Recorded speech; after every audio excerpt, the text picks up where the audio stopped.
ಓಂ ಶಾಂತಿ. ಇಂದಿನ ಮುರಳಿ ದಿನಾಂಕ 19 दिसंबर 2025. मुरली महावाक्यಗಳು मीठे बच्चे, अब घर जाना है इसलिए देही अभिमानी बनो.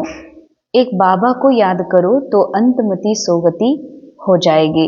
ಮಧುರ ಮಕ್ಕಳೇ, ಈಗ ವಾಪಸ್ ಮನೆಗೆ ಹೋಗಬೇಕಾಗಿದೆ. ಹೀಗಾಗಿ ದೇಹಿ ಅಭಿಮಾನಿಗಳು ಆಗ್ರಿ. ಒಬ್ಬ ತಂದೆಯನ್ನು ನೆನಪು ಮಾಡಿದಾಗ ಮಾತ್ರ ಅಂತಮತಿ ಸೋಗತಿ ಆಗುತ್ತದೆ. ಬಾಬಾ ಹೇಳ್ತಾರೆ, ಈಗ ಮನೆಗೆ ಹೋಗಬೇಕಾಗಿದೆ. ಮನೆ ಅಂದರೆ ಯಾವುದು? ಹೋಗಬೇಕಾದವ್ರು ಯಾರು ಅಂತ. ಮನೆ ಅರ್ಥಾತ್ ಆತ್ಮದ ಹೈಯೆಸ್ಟ್ ಸ್ಥಿತಿ, ಮೂಲ ಆತ್ಮನ ಶಾಂತ ಸ್ಥಿತಿಯೇ ಮನೆ. ಅಲ್ಲಿಗೆ ಯಾರು ತಲುಪಬೇಕಾಗಿದೆ? ಈ ಮನಸ್ಸು. ಅದಕ್ಕಾಗಿಯೇ ಬಾಬಾ ಹೇಳ್ತಾರೆ, ಮನ್ ಮನಾಭವ್, ಮನ್ ಕೋ ಮೇರೆ ಮೇ ಲಗಾವೋ, ಮನ್ ಕೋ ಮುಜೆ ಅರ್ಪಿತ್ ಕರೋ. ಈ ಮನಸ್ಸೇ ಈ ಜಗತ್ತನ್ನ ರಿಯಲ್ ಅಂತ ಅನುಭವ ಮಾಡ್ತಾ ಇದೆ. ಈ ದೇಹವನ್ನ ನಾನು ಅಂತ ತಿಳ್ಕೊಂಡಿದೆ. ನಾನಾಗಿರುವ ಅನುಭವ ಮಾಡಲಿಕ್ಕೆ ನನ್ನಿಂದ ದೂರ ಮಾಡುವಂಥದ್ದೇ ಈ ಮನಸ್ಸು. ಹೀಗಾಗಿ ಬಾಬಾ ಹೇಳ್ತಾರೆ, ಈಗ ಮನೆಗೆ ಹೋಗುವ ಸಮಯ. ಅರ್ಥಾತ್ ಮನಸ್ಸು ಈ ಸಂಸಾರದಲ್ಲಿ ಬಹಳಷ್ಟು ಮೋಸವನ್ನು ಅನುಭವ ಮಾಡಿದೆ, ಬಹಳಷ್ಟು ಅಜ್ಞಾನದ ಪೆಟ್ಟು ತಿಂದಿದೆ. ಇಲ್ಲಿ ಬಹಳ ಅಲೆದಾಡಿದೆ ಈ ಮನಸ್ಸು. ಅಲೆದಾಡಿ ಈಗ ಸುಸ್ತಾಗಿದೆ. ಅದಕ್ಕೆ ವೈರಾಗ್ಯ ಬಂದಿದೆ ಮನಸ್ಸಿಗೆ. ಮನಸ್ಸು ವಾಪಸ್ ತನ್ನ ಮೂಲ ನೆಲೆಗೆ ತಲುಪಬೇಕಂತ. ಮನಸ್ಸಿನ ಮೂಲ ನೆಲೆಯಾಗಿದೆ ಆತ್ಮದ ಮೂಲ ಸ್ಥಿತಿ.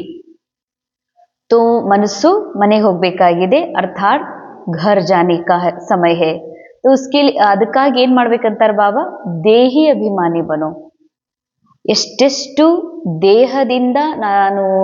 ದೇಹದಿಂದ ಪರೇ ಇದ್ದೀನಿ ಅನ್ನುವಂತಹ ದೇಹಿಯಾದ ಅನುಭವ ಮಾಡ್ತೀರಿ, ಅಷ್ಟಷ್ಟು ಈ ಮನಸ್ಸು ಆತ್ಮಿಕ ಸ್ಥಿತಿಯಲ್ಲಿ ಸ್ಥಿತಾಗಲಿಕ್ಕೆ ಸಾಧ್ಯ ಇದೆ.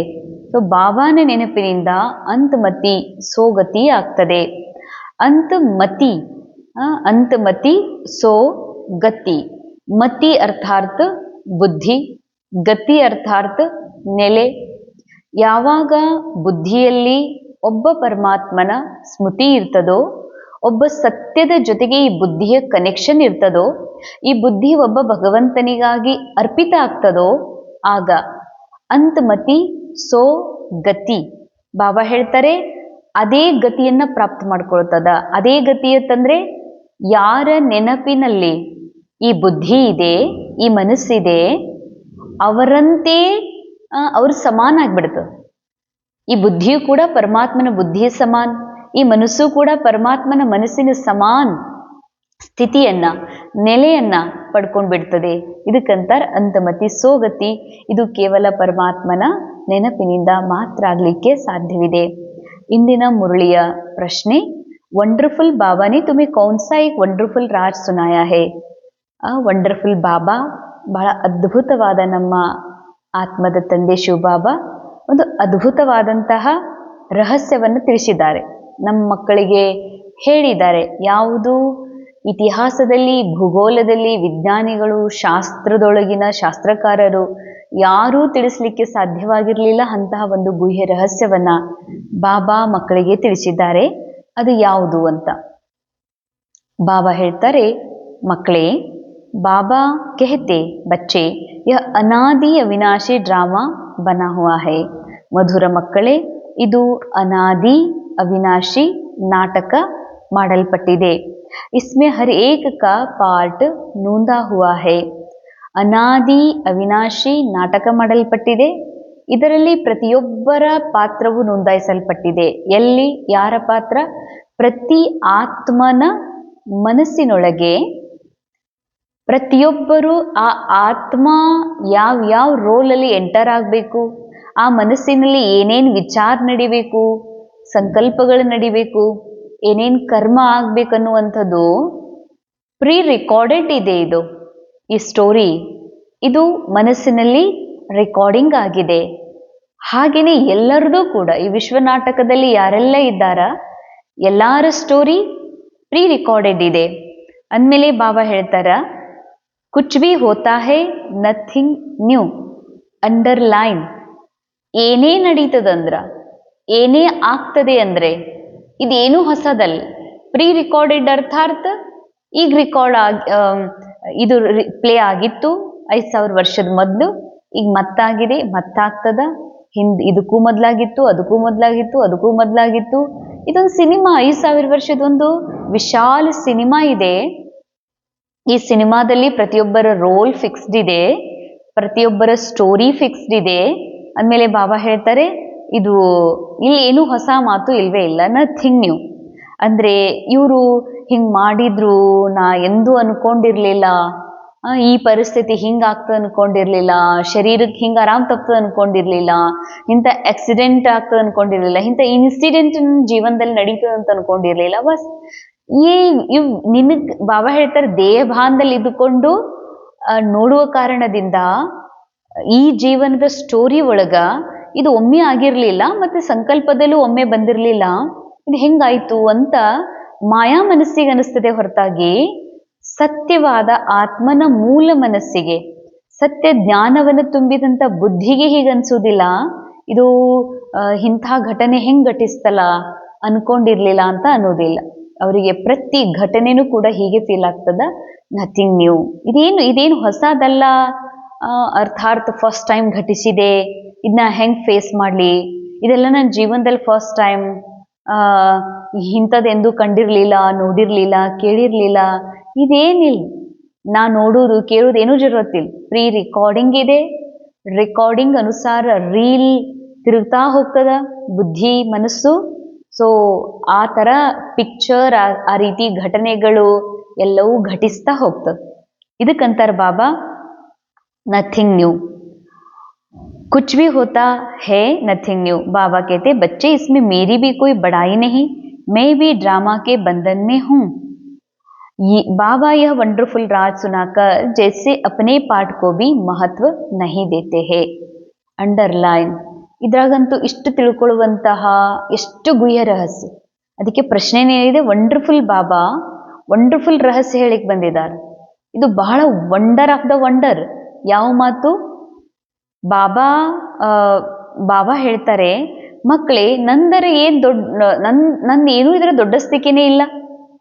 ದೊಡ್ಡಸ್ತಿಕೆ ಅರ್ಥಾತ್ ನಾನು ಈ ಸೃಷ್ಟಿ ನಾಟಕದಲ್ಲಿ ಬಂದು ನೀವೆಲ್ಲ ಮಕ್ಕಳನ್ನ ಪತಿತರಿಂದ ಪಾವನ್ ಮಾಡ್ತಾ ಇದ್ದೀನಿ, ಇದೇನು ದೊಡ್ಡಸ್ತಿಕೆ ಇಲ್ಲ. ಯಾಕೆ? ಈ ರೀತಿ ಭಗವಂತನ ಪಾರ್ಟ್, ಶಿವ್ ಬಾಬಾ ಅನ್ನುವಂತಹ ಒಂದು ಪಾರ್ಟ್ ಏನಿದೆ ಈ ನಾಟಕದಲ್ಲಿ ಅದೂ ನೂಂದಿದೆ. ಬಾಬಾ ಬರೋದು, ನಾಲೆಜ್ ಕೊಡೋದು, ಇದೇನು ದೊಡ್ಡ ಮಾತಿಲ್ಲ ಅಂತಾರೆ ಬಾಬಾ. ಯಾಕೆಂದ್ರೆ ಇದು ಡ್ರಾಮಾದಲ್ಲಿ, ನಾನು ಡ್ರಾಮಾದಲ್ಲಿ ಏನಿದ್ದೀನಿ ಬಂದಿಟ್ಟಿದ್ದೀನಿ. ಸೊ ಬಾಬಾ ಈ ಅದ್ಭುತ ರಹಸ್ಯವನ್ನು ತಿಳಿಸಿ ಏನ್ ಮಾಡ್ತಿದ್ದಾರೆ, ಅಪ್ನೆ ಪಾಠ ಕೋ ಬಿ ಮಹತ್ವ ನಹಿ ದೇತೆ ಹೇ. ಇದು ಬಹಳ ಅಂಡರ್ಲೈನ್ ಮಾಡ್ಕೊಳ್ಳುವಂತಹ, ತಿಳ್ಕೊಳ್ಳುವಂತಹ ಮುಖ್ಯ ಮಾತಾಗಿದೆ. ಬಾಬಾ ತಮ್ಮ ಪಾರ್ಟಿಗೂ ಮಹತ್ವ ಕೊಡೋದಿಲ್ಲ. ಅಂದ್ರೆ ಈ ವಿಶ್ವ ನಾಟಕದಲ್ಲಿ ಎಲ್ಲರೂ ಪಾಠದಾರಿ ಅದಾರ, ನಾನು ಎಲ್ಲಕ್ಕಿಂತ ಸ್ಪೆಷಲ್, ಬಹಳ ಸುಪ್ರೀಂ ಅಂತ ಅನ್ಕೊಳ್ಳೋ ಮಾತಿಲ್ಲ ಅಂತಾರೆ ಬಾಬಾ. ನಾ ಬಂದು ಏನೆಲ್ಲ ಇಲ್ಲಿ ಮಾಡ್ತಾ ಇದ್ದೀನಿ, ಇದೇನು ಬಹಳ ದೊಡ್ಡ ಮಾತಲ್ಲ, ಇದೆಲ್ಲ ನಾಟಕದಲ್ಲಿ ಮೊದಲೇ ಪ್ರೀ ರಿಕಾರ್ಡೆಡ್ ಇದೆ ಅಂತಾರೆ ಬಾಬಾ. ಯಾಕೆ ಈ ಮಾತು ನಮ್ಗೆ ಹೇಳ್ತಾ ಇದ್ದಾರಂತಂದ್ರೆ, ಈ ಮನಸ್ಸು ಇಲ್ಲಿವರೆಗೆ ತಿಳ್ಕೊಂಡಿದೆ ನಾ ಅಂದ್ರೆ ಇನ್ಚಾರ್ಜ್ ಇದ್ದೀನಿ, ನಾ ಇನ್ಚಾರ್ಜ್ ಆಗಾಕ ಎಷ್ಟು ಕಷ್ಟಪಟ್ಟೀನಿ, ಎಷ್ಟು ತ್ಯಾಗ ಮಾಡೀನಿ, ಎಷ್ಟು ಅನಿಸ್ಕೊಂಡಿನಿ ಅಂತ.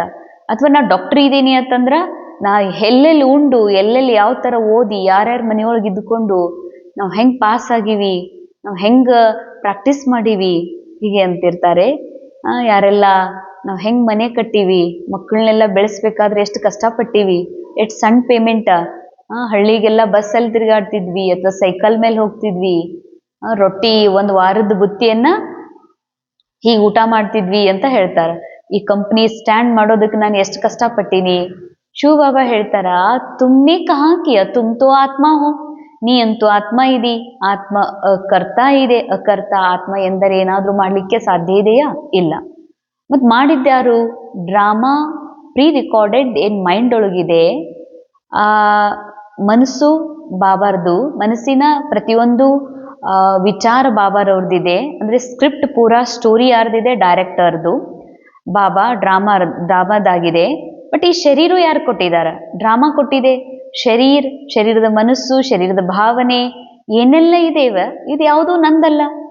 ರೋಲ್ನ ಮೂಲಕ ಡ್ರಾಮಾ ಮಾಡಿಸ್ತಾ ಇದೆ.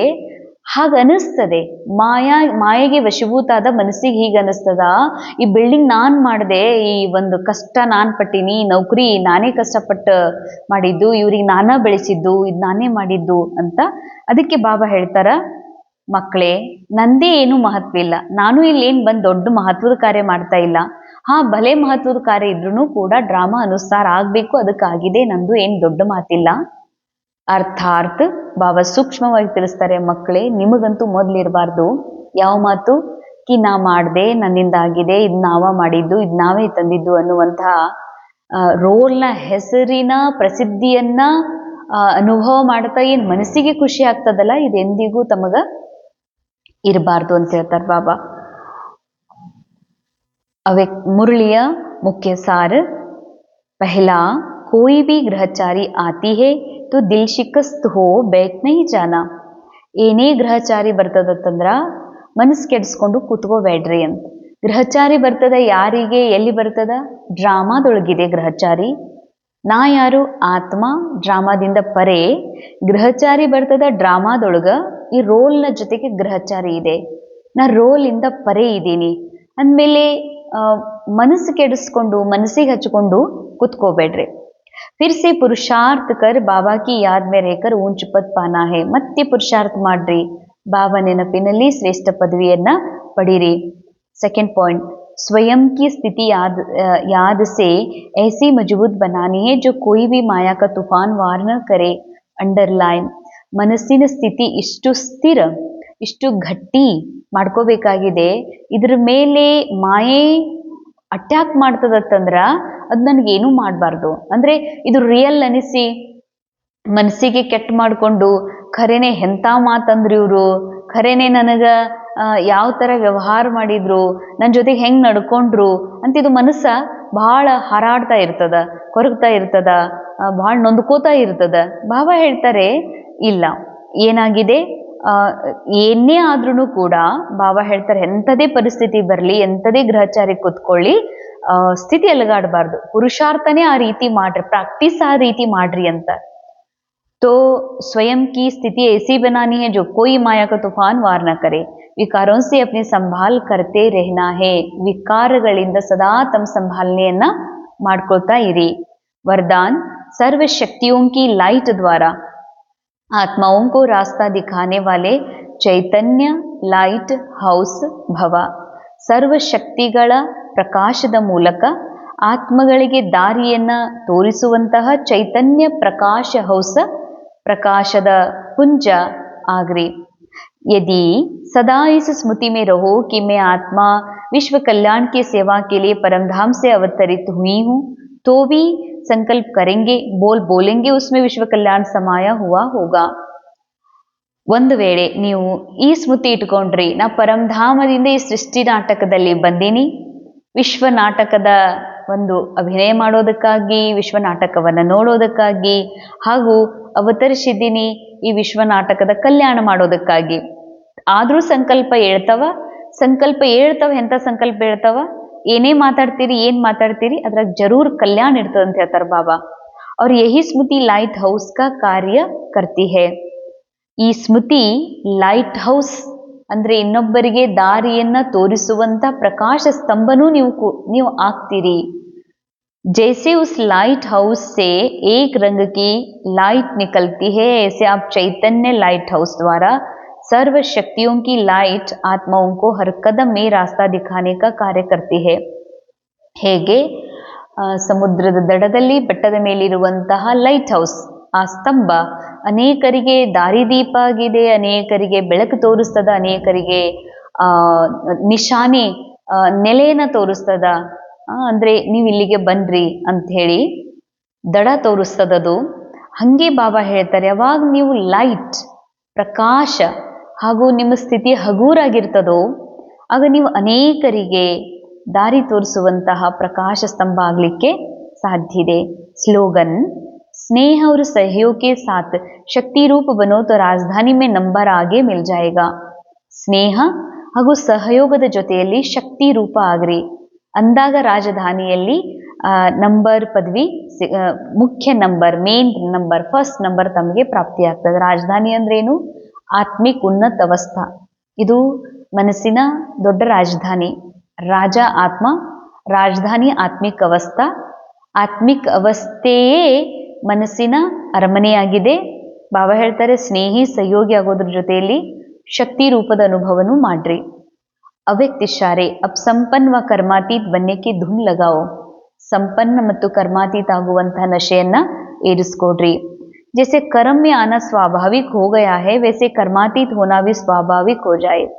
ಕರ್ಮ ಮಾಡೋದು, ಮಾತಾಡೋದು, ಕೇಳೋದು, ಮಾಡೋದು ಇದೆಲ್ಲ ಎಷ್ಟು ಸರಳ ಆಗ್ಬಿಟ್ಟಿದೆ. ಹಾಗೆ ನೋಡಿದ್ರೆ ಮೂಲಾತ್ಮ ನಿರಾಕಾರ ಅವ್ಯಕ್ತ ಆತ್ಮನಿಗೆ ಈ ರೀತಿ ಪ್ರಾಕ್ಟೀಸ್, ಆತ್ಮನ ಮನಸ್ಸಿಗೆ ಇಷ್ಟು ಪ್ರಾಕ್ಟೀಸ್ ಆಗ್ಬಿಟ್ಟಿದೆ. ನಾ ಅಂದ್ರ ಮಾತಾಡ್ತೀನಿ, ನಾ ಅಂದ್ರ ನೋಡ್ತೀನಿ, ನಾನಂದ್ರ ಕೇಳ್ತೀನಿ ಎನ್ನುವಂಥ ಪ್ರಾಕ್ಟೀಸ್ ಆಗಿದೆ. ಸೊ ಬಾಬಾ ಹೇಳ್ತಾರೆ ಹೆಂಗ ನಾ ಮಾತಾಡ್ತೀನಿ, ನೋಡ್ತೀನಿ ಅನ್ನುವಂಥ, ನಾ ಕರ್ಮ ಮಾಡ್ತೀನಿ, ಕೆಲಸ ಮಾಡಬೇಕು ಅನ್ನುವಂಥದ್ದು ಎಷ್ಟು ಸ್ವಾಭಾವಿಕ ಆಗಿದೆಯಲ್ಲ. ಹಾಗೆ ನೋಡಿದ್ರೆ ಅದು ಅಲ್ಲ. ಹಾಗೆ ಈ ಎಲ್ಲಾ ಕರ್ಮದಿಂದ ಪರೆ ಅಂದ್ರೆ ಹೇಗೆ ಶರೀರ ಬಿಟ್ಟಾಗ ಎಷ್ಟು ಕೆಲಸ ನಡೆದ್ರೇನು, ಇಲ್ಲಿ ಯಾರ ಹತ್ರೇನು, ಏನ್ ಮಾಡಿದ್ರೇನು, ಏಕ್ದಮ್ ಬುದ್ಧಿ ನ್ಯೂಟ್ರಲ್, ಎಲ್ಲಾದ್ರಿಂದ ಪರೇ ಇರ್ತದ, ಮನಸ್ಸು ಪರೇ ಇರ್ತದ. ಗೊತ್ತಿದೆ ಈ ಶರೀರ ನನಗೆ ರೆಸ್ಪಾನ್ಸ್ ಮಾಡ್ತಾ ಇಲ್ಲ, ಶರೀರ ಇಲ್ಲ ಅಂದ್ರೆ ನಾ ಈ ಯಾರ ಜನರಿಗೂ ಮಾತಾಡ್ಲಿಕ್ಕೆ ಸಾಧ್ಯನೇ ಇಲ್ಲ, ನನ್ನ ಭಾವನೆಗಳನ್ನು ವ್ಯಕ್ತಪಡಿಸೋಕೆ ಸಾಧ್ಯ ಇಲ್ಲ ಅನ್ನುವಂಥದ್ದು ಹೆಂಗ ಆತ್ಮನ ಸೂಕ್ಷ್ಮ ಮನಸ್ಸಿಗೆ ಅರ್ಥ ಆಗ್ತದೋ ಹಂಗೆ ಬಾಬಾ ಹೇಳ್ತಾರೆ ಈ ಸಮಯದಲ್ಲಿ ಕರ್ಮದಲ್ಲಿ ಬನ್ರಿ, ಕರ್ಮದಿಂದ ಡಿಟ್ಯಾಚ್, ಕರ್ಮಾತೀತ್, ದೇಹಭಾನದಿಂದ ಪರಿಯಾಗುವ ಅಭ್ಯಾಸನೂ ಮಾಡ್ರಿ. ಯಾರು ಸದಾ ಕರ್ಮಯೋಗಿ ಸ್ಥಿತಿಯಲ್ಲಿರ್ತಾರೆ ಅವರು ಸಹಜ ಕರ್ಮಾತೀತ ಅವಸ್ಥೆಯನ್ನ ಪ್ರಾಪ್ತ ಮಾಡ್ಕೊಳ್ತಾರೆ. ಜಬ್ ಚಾಹೆ ಕರ್ಮ ಯಾವಾಗ ಬೇಕು ಅವಾಗ ಕರ್ಮದಲ್ಲಿ ಬನ್ರಿ, ಯಾವಾಗ ಕರ್ಮ ಮುಗೀತೋ ಕರ್ಮದಿಂದ ಜ್ಞಾನ ಆಗುವಂತಹ ಅಭ್ಯಾಸವನ್ನ ಮಾಡ್ರಿ. ಈ ಪ್ರಾಕ್ಟೀಸ್ ಕರ್ಮದ ಮಧ್ಯದಲ್ಲಿ ಮಾಡ್ತಾನೆ ಇರಬೇಕಾಗಿದೆ. ಓಂ ಶಾಂತಿ. ಇವತ್ತಿನ ಮುರಳಿಯ ಅನುಭವ ಮಾಡೋಣ. ಬಾಬಾ ಈ ವಿಶ್ವ ನಾಟಕದಲ್ಲಿ ಬಹುಮಹತ್ವದ ಪಾತ್ರವನ್ನು ವಹಿಸಿಯೂ ಸಹ ನಿರಹಂಕಾರಿ ಬಾಬಾ ಮಕ್ಕಳಿಗೆ ನಿರಹಂಕಾರಿಗಳನ್ನಾಗಿ ಮಾಡೋದಕ್ಕಾಗಿ ಹೇಳ್ತಾರೆ, ಮಕ್ಕಳೇ ನನ್ನದು ಏನೂ ಬಹಳ ದೊಡ್ಡಸ್ತಿಕೆ ಇಲ್ಲ, ನಾನು ಈ ನಾಟಕದಲ್ಲಿ ಬಂಧಿತಾಗಿದ್ದೇನೆ ಅಂತ. ಅರ್ಥಾತ್ ಎಲ್ಲವೂ ನಾಟಕದ ಅನುಸಾರ ನಡೀತಾ ಇದೆ. ಹಾಗೆ ಈ ಸತ್ಯ ಅರ್ಥವಾಗಿದೆ, ಇದು ಕೇವಲ ಒಂದು ನಾಟಕ ಮಾತ್ರ. ಈ ದೇಹ ಒಂದು ಪಾಪೆಟ್ ಶೋ ಆಗಿದೆ, ಪಾಪೆಟ್ನ ಗೊಂಬೆಯಾಗಿದೆ. ಈ ಶೋದಲ್ಲಿ ಈ ಗೊಂಬೆಯ ಪಾರ್ಟೂ ಇದೆ. ನಾನು ಆತ್ಮ ಈ ಒಂದು ಗೊಂಬೆಯಿಂದಲೂ ಈ ನಾಟಕದಿಂದಲೂ ಪರೆಯಾದಂತಹ ವಿದೇಹಿ ನಿರಾಕಾರ ಆತ್ಮನಾಗಿದ್ದೇನೆ. ನನಗೀಗ ಈ ಮಾತು ಬಹಳ ಸಹಜ ಆಗ್ತಾ ಇದೆ. ದೇಹದಲ್ಲಿರುವುದು ಎಷ್ಟು ಸಹಜವೋ ದೇಹದಿಂದ ಪರೆಯಾಗುವುದು ಸಹಜವೆನಿಸ್ತಾ ಇದೆ. ಯಾಕೆಂದರೆ ಸಂಪೂರ್ಣ ಸತ್ಯ ನನಗೆ ಅನುಭೂತಿಯಾಗಿದೆ. ನಾನು ನಿರಾಕಾರ ಆತ್ಮನೆಂಬ ಸತ್ಯ ಮೆಹಸೂಸ್ ಆಗ್ತಾ ಇದೆ. ಓಂ ಶಾಂತಿ.